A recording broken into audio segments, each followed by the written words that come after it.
Kamaran ari urang Sunda disebut ayah, disebut ayah. Kamana atuh?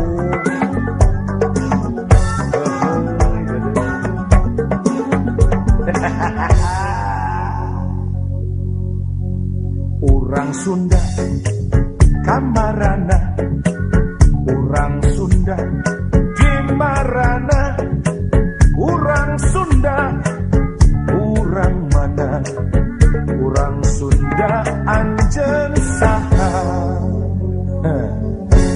Nahangan saukur nu ngeusian kulon Jawa, nahangan saukur lalajo bari kumetak, gancang gerah udang buka ceuli buka mata, gerah tembongkeun urang Sunda oge bisa bisa tembongkeun urang ge bisa mela nagara, tembongkeun urang ge bisa jadi pamimpin, urang ge bisa nangtung ajeg jeung kawasa, lain saukur bisa unggul jeung kumaula.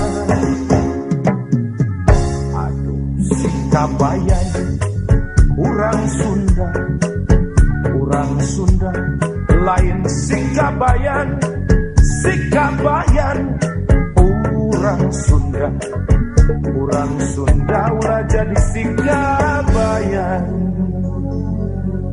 Anu karesepna ngan ukur ngageret ceuli, anu karesepna ngan ukur teu aya nundutan, anu karesepna ngan ukur diuk ngalamun, atawa calangap ngitungan bentang di langit.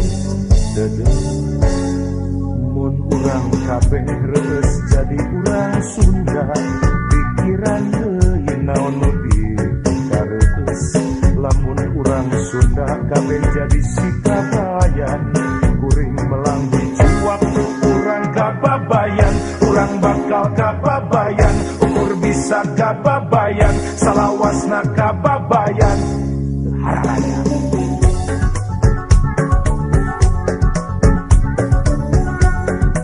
sok buktikeun lamun nya urang Sunda teh aya keneh, tempokeun yen urang teh aya keneh.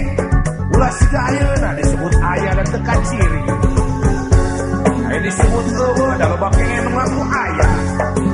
Kamarana urang Sunda teh euy udah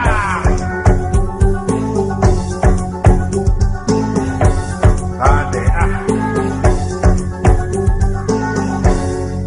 sikabayan urang Sunda, urang Sunda lain sikabayan, sikabayan urang Sunda, urang Sunda ulah jadi sikabayan.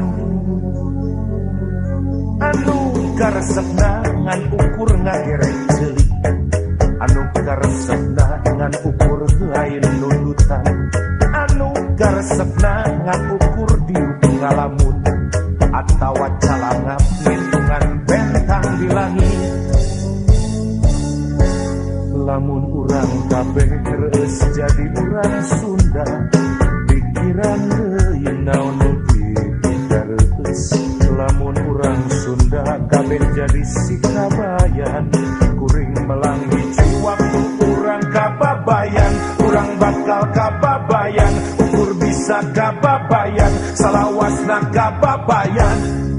Sikabayan urang Sunda, urang Sunda lain sikabayan, sikabayan urang Sunda, urang Sunda ulah jadi sikabayan.